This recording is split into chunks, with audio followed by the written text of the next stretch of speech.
Mengasihi Tuhan artinya kita nggak boleh kompromi dengan dosa. Kedua, kita nggak boleh mengasihi daging. Hari ini, percayakan hidupmu kepada Tuhan. Yakinlah, Tuhan tidak pernah permalukan.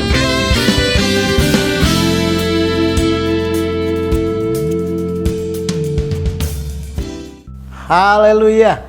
Kita kembali lagi berjumpa di dalam Mazmur nih pagi ini, mengajarkan kepada kita Tuhan sangat bisa diandalkan. Saudara, sebutkan sama-sama temanya, Tuhan pagi ini sangat bisa diandalkan. Apapun keberadaanmu, apapun yang kau hadapi sepanjang pagi ini, bahkan sepanjang siang, sore, nanti malam, Tuhan sangat bisa diandalkan. Mari kita lihat dulu ayatnya di dalam Amsal 1 ayat 27. Firman Tuhan demikian. Apabila kedahsyatan datang ke atasmu seperti badai, dan celaka melanda kamu seperti angin puyuh, apabila kesukaran dan kecemasan datang menimpa kamu.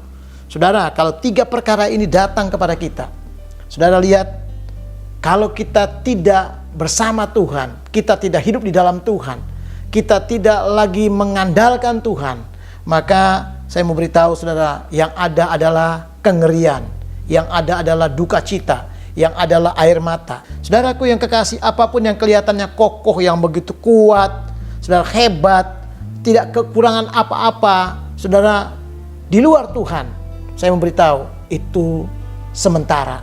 Tetapi kalau engkau terus datang sama Tuhan, kelihatannya kayaknya nggak ada jalan keluar, pergumulan makin berat, jalan semakin gelap, saudara tetap percaya ketika engkau terus berkata, Tuhan engkau sangat bisa diandalkan. Maka saudara perhatikan saudara, di dalam Yesaya 49 ayat yang 4, yang kelima, kita akan belajar ada 2 hal ketika Tuhan sangat bisa diandalkan. Saudara, yang pertama, Tuhan adalah jaminanmu. Saudara, Tuhan menjadi jaminan kita. Wow, itu luar biasa. Itu sebabnya apapun keberadaanmu, biarkan Tuhan yang bisa sangat diandalkan. Jadikan Tuhan segala-galanya. Yesaya 49 ayat yang keempat berkata, aku telah bersusah-susah dan menghabiskan kekuatanku, tetapi Tuhan yang menjamin kita. Saudara, dia telah berjuang, bersusah-susah, bergumul, segala sesuatunya. Ternyata kekuatannya cuma ada di dalam Tuhan. Apapun yang dia lakukan akan sia-sia tanpa Tuhan. Tetapi dia bilang di tengah-tengah ketidakberdayaannya, di tengah-tengah kesusahan yang sudah makin habis, di tengah-tengah segala sesuatu yang dia lakukan sudah tidak lagi ada apa-apa yang bisa diandalkan. Justru Tuhan membuat dia semakin kuat, semakin luar biasa. Ternyata dia sadar bahwa kekuatannya cuma di dalam Tuhan. Pagi ini saya mau beritahu saudara, kekuatan kita bukan di uang, bukan di power, bukan di kuasa, bukan di jabatan, bukan di pangkat dan harta, bukan saudara. Bukan di dukungan manusia, bukan. Saya mau beritahu, Alkitab katakan bahwa kekuatan saudara dan saya cuma ada di dalam Tuhan saja. Ketika Tuhan yang bisa sangat kita andalkan, kita pegang janjinya. Tuhan adalah pribadi yang tidak pernah mengecewakan kita.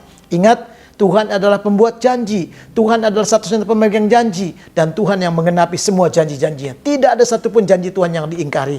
Itu sebabnya saudaraku, ketika keadaan kita berbeda, janji Tuhan bertentangan, saudara pegang janji Tuhan, jangan keadaan saudara. Orang yang hidup dengan keadaan kadang-kala akan kecewa. Tetapi kalau engkau hidup dengan janji Tuhan bisa mengubah keadaanmu. Keadaan tidak bisa membuat kita akan jauh lebih baik. Keadaan mungkin sekarang baik, tetapi belum tentu selamanya. Kita tidak tahu seperti misteri. Tapi kalau engkau terus berjalan di dalam Tuhan, andalkan Tuhan, dan Tuhan menjadi satu pribadi yang sangat bisa diandalkan. Saya percaya Tuhan adalah jaminan kehidupan saudara. Itu bagian yang pertama. Yang kedua, saudara, kita melihat bahwa Tuhan adalah kekuatan dan kemuliaan. Saudara, kenapa demikian? Perhatikan Yesaya pasal 49 ayat yang kelima. Ya, katanya kita dipermuliakan di mata Tuhan. Tuhan akan permuliakan engkau seolah engkau didesak, di pojokan, terjepit, ada di dalam keadaan mungkin di lembah kekelaman. Tetapi Tuhan tidak pernah mempermalukan. Di mata Tuhan, Tuhan lihat engkau. Tuhan perhatikan saudaraku. Bukankah firman-Nya berkata Tuhan tidak pernah tertidur, matanya menjelajah dari surga melihat ke bawah, ke bumi, mencari orang-orang yang berharap dan mengandalkan Tuhan, mencari orang-orang yang bisa memuliakan, menyembah Dia.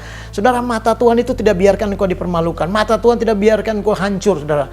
Justru di mata Tuhan, Tuhan akan jadikan engkau orang yang bukan siapa-siapa, menjadi orang yang hebat, pemenang. Itu sebabnya pegang janji Tuhan, saudaraku, ketika engkau jalan itu. Firman Tuhan berkata di dalam Yesaya pasal 51 ayat yang ke-11, Orang-orang yang dibebaskan akan pulang dengan sukacita dan segala duka dan keluh kesah menjauh. Saudara, orang-orang yang dalam keadaan terikat, dalam keadaan penuh masalah, penuh pergumulan, kalau engkau terus bisa menjadikan Tuhan yang bisa diandalkan, selalu melekat sama Tuhan, saudara, Tuhan akan bebaskan hidupmu. Engkau akan pulang dengan dibebaskan dan kekuatan Tuhan terjadi. Engkau akan pulang dengan sukacita dan katanya segala duka dan keluh menjauh daripada kita. Kenapa? Karena Tuhan adalah kemenangan kita.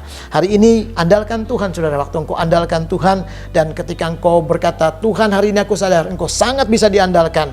Saya percaya, saudara, Yesaya 51 ayat yang ke-10 tadi dikatakan, saudara, bahwa dalam sekejap orang-orang itu akan melihat kemenangan, ya, bahwa engkau akan dibebaskan. Saudara, dalam sekejap engkau akan dibebaskan. Engkau akan mengalami keselamatan dan engkau mengalami kelepasan yang daripada Tuhan. Hari ini jadikan Tuhan segala-galanya bagi kita, jadikan Tuhan penolongmu. Tuhanlah yang sangat bisa diandalkan. Saya percaya apapun keadaan anak-anakmu, apapun keadaan segala beban-bebanmu hari ini, engkau akan menjadi orang yang dibebaskan dan hidup dalam kemenangan. Diberkati Tuhan, saudara dan saya. Amin.